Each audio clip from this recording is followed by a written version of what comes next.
Ladies and gentlemen, please take your seats.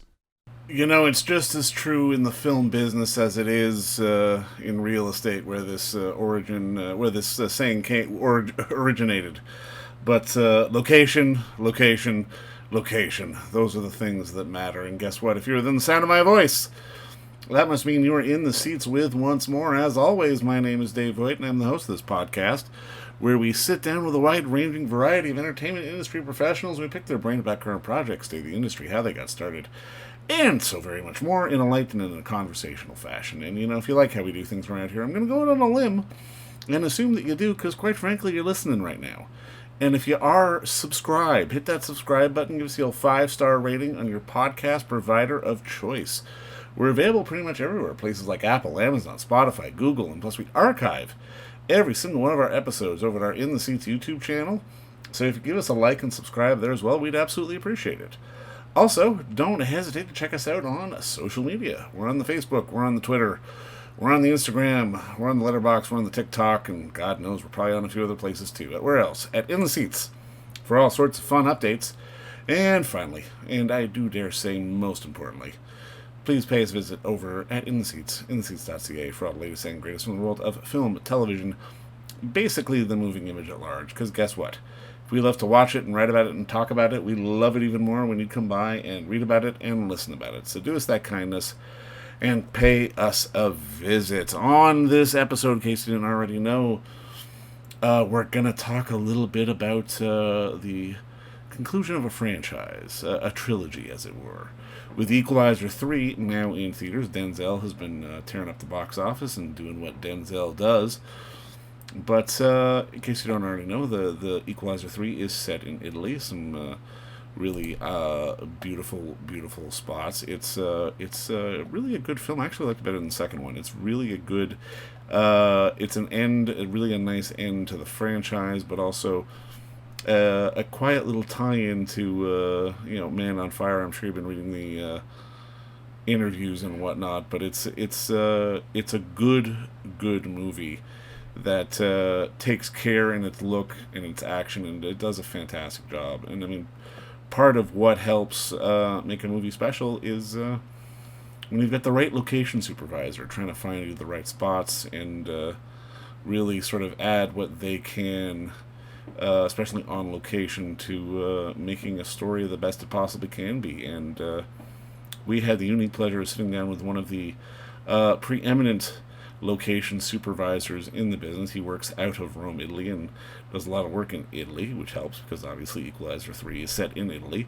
But we talked with the one and only Robin Melville about sort of the intricacies of being a location supervisor working on this shoot, and so very much more. But, you know, it's in theaters now. Go check out the Equalizer 3 because it's a hell of an entertaining film. But first, enjoy our talk with location supervisor Robin Melville, because between you and me, it's a pretty good one.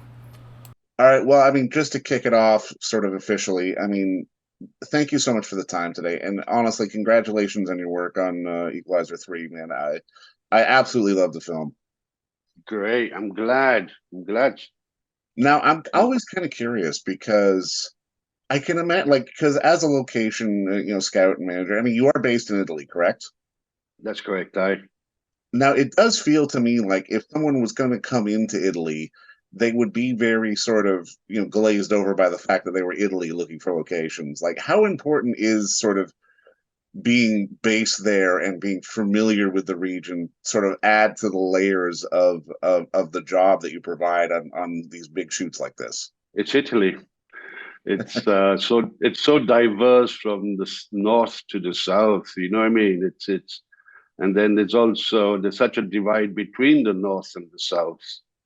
I mean, the south is, had its own problems, and it's vastly it's economics. Yes, tourism has brought a whole lot of new things there.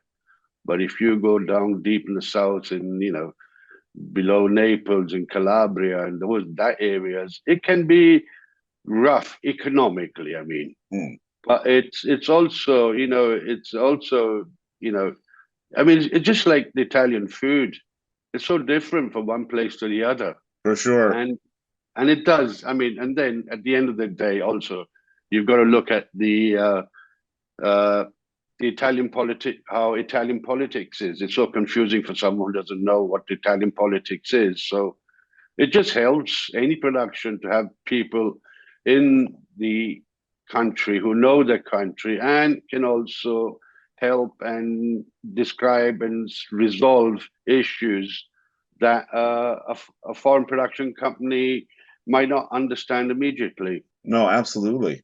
No, I mean, I can imagine you get the script early on in the process because while they can write in Italy or write in what they want, you you have to have sort of this knack of being able to find, I guess, what's close enough to what they want. And I mean, I'm kind of curious when you're location scouting and doing stuff like this, how do you sort of find that art between sort of this is close enough to what they want, even though it might not be exactly what they want? It all goes down to basically a couple of things. First and foremost, also depends, and I'm not talking about this particular project, but it depends on the budget of the film, how far they want to move, how many transfers or transfer days do they, because it costs a production, even to move a production company travel, like 5 or 6 hours. It's one day less or one day more on their schedule. And accordingly, initially, obviously, when the big American films come, they use Rome as a base. So we try and get as many locations that can fit the bill as such, close to Rome. And then, depending on the script, we then, work out what areas might be more suitable, not only as a location, obviously, definitely, but more than that, also logistics, because there's areas like any place in the world, that are not logistic. I mean, like internet, not all of Italy is covered with internet. Right. And let's just say, for example, even the Amalfi Coast, which everyone loves, everyone talks about, nearly every second film wants to shoot there. Every commercial loves the area, but internet over there is like, it's frustrating. Let's put it that way. It works for 2 seconds and then you got 3 seconds off. That's how it is. Oh, geez. Oh, my Lord. I can imagine it's definitely a bit of a nightmare to navigate. But I mean, particularly with Equalizer, because I mean, obviously, this is such a gorgeous coastal town. I mean, can you talk a little bit about how you found this place? Because I mean, it definitely feels, just in sort of the scope of the film, that you guys almost had the run of the place. Oh yeah, I mean, luckily enough, I mean, Naomi, the production designer, and we scouted. God knows where we scouted. We scouted all over Italy, and we finally came down to the Amalfi Coast. And even though, I mean, the Amalfi Coast is like, it's tourist paradise. Everyone lives off tourism, and it's a place which is definitely, it's got its seasons. And we actually shot there in the highest tourist season possible, but we were lucky. Luckily enough, I'd got a group of people who worked with me, and we had actually shot years ago in Amalfi, so we knew a bit of the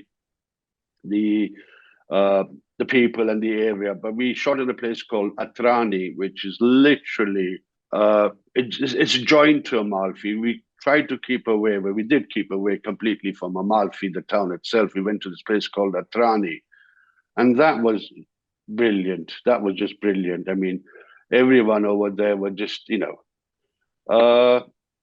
opened their doors to us quite a bit. And I must say, at the end of the day, also, money helped also, but more than that, it was the people. They were very friendly, all of them. Now, I'm curious, does the job change for you depending on the type of material? Because I mean, obviously something like Equalizer, or even, I mean, it feels silly to say, like a Bond movie feels more sort of grounded in the real world than something like an Aquaman or a Wonder Woman, or even something like a Ben-Hur, which would be more of a period thing. Like, does the job evolve for you depending on the shoot, or is it just about finding the right spot?